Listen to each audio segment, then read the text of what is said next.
Greetings and welcome to Newsroom TV. My name is Paidesha Mandwengere, giving you the news bulletin. In the headlines, Mnangagwa argues Zimbabwe is moved from an abnormal to a normal situation after US dollar ban. ZCTU and Tajamuka threaten mass action over latest currency policy. In the courts, Moyo seeks to settle out of court with Chiwenga. In business, foreign currency shortages choke pro-plastics. And in sport, Warriors striker Nyasha Mushekwi doubtful for Uganda clash. And now for the news in greater detail. President Emmerson Mnangagwa has declared Zimbabwe has gone back to normalcy following the designation of the local currency and banning of local transactions in hard currencies.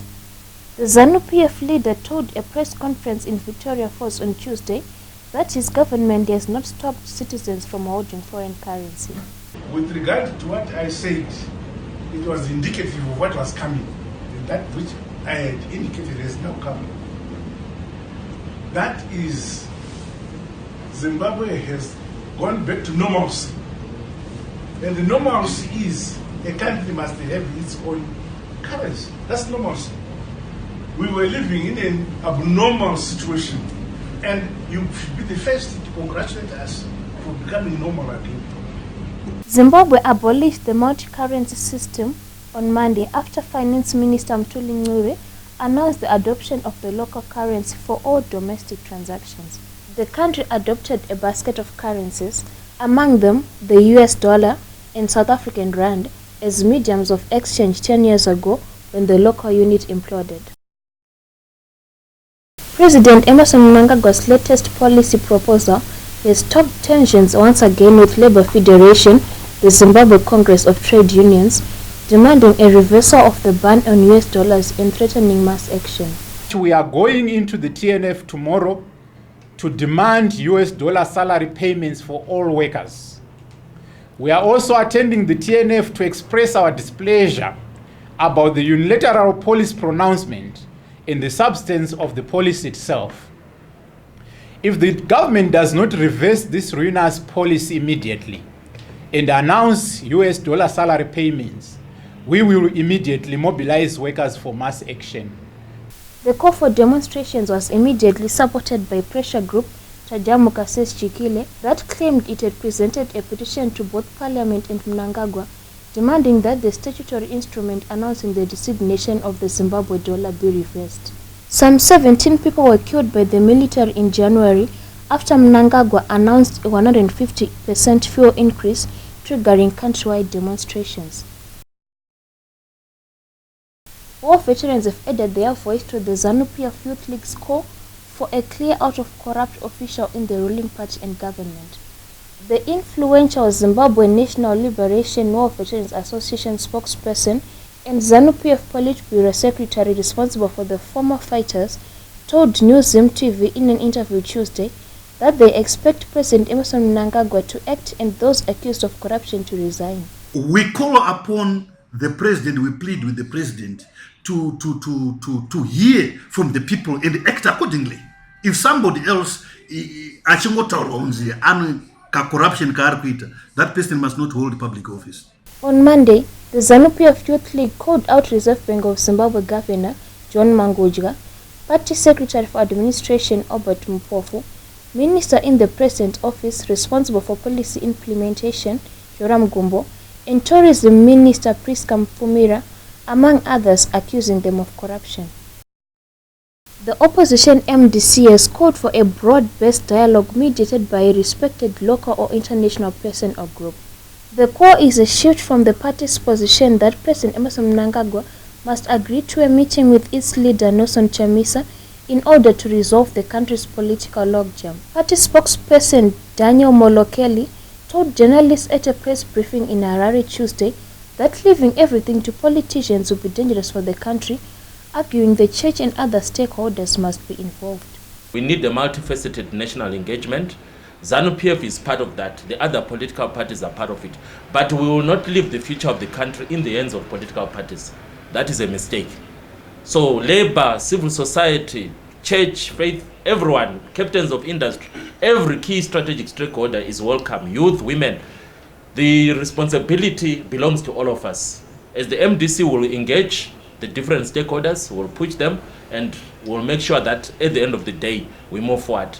Since last year's disputed elections, the MDC has demanded that Mnangagwa must agree to dialogue with Chamisa, characterizing the ZANU-PF leaders' talks with fringe opposition parties as a waste of time. But Molokeli Tuesday suggested Mnangagwa's current dialogue could be used as a foundation for more inclusive talks. In the courts, former Cabinet Minister Jonathan Moyo has failed in his bid to settle out of court a 5 million lawsuit filed by Vice President Constantino Chiwenga 2 years ago. Chiwenga is suing the former ZANU-PF spin doctor for allegedly defaming him after he claimed the former Commander Defense Forces had not earned his doctorate with South Africa's KwaZulu-Natal University.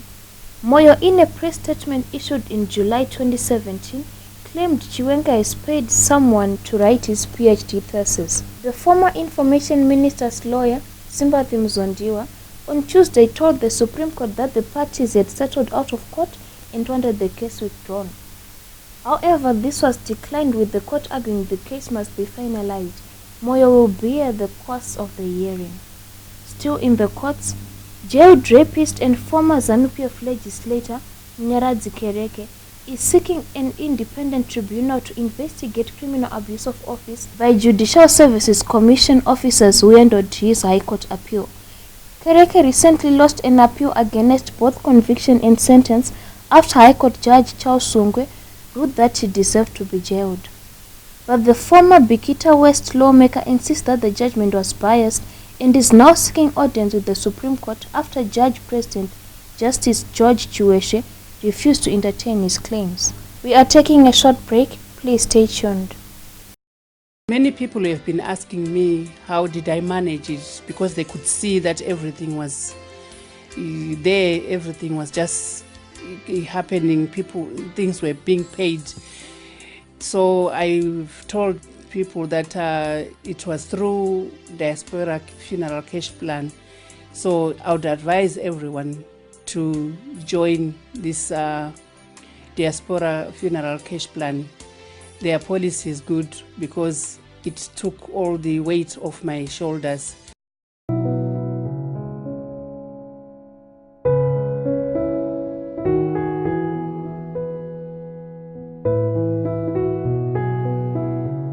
In business, pipe manufacturing company Pro Plastics is choking under the weight of foreign currency shortages.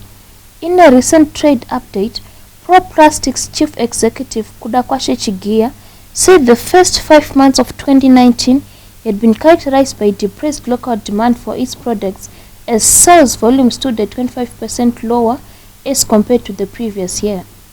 All sectors were affected except borer drillers, which grew by 195% in volumes compared to prior year as demand in that sector surged. We end with sports.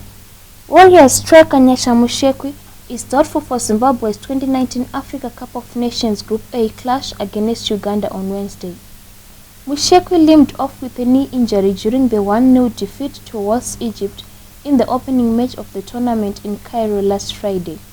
The China-based forward, who had a subdued game as the Warriors struggled to create scoring opportunities, is one of 2 players doubtful for the match, alongside goalkeeper Ed Moslanda, who also didn't last the 90 minutes against Egypt due to an injury. Speaking at the official pre-match press conference in Cairo on Tuesday, Warriors coach Sunday Chidzambwa said there is, however, enough cover in all positions, with first-choice keeper George Chigova returning to the fold, having been suspended for the opening match of the tournament. Now the headlines once more. Mnangagwa argues Zimbabwe is moved from an abnormal to a normal situation after the US dollar ban.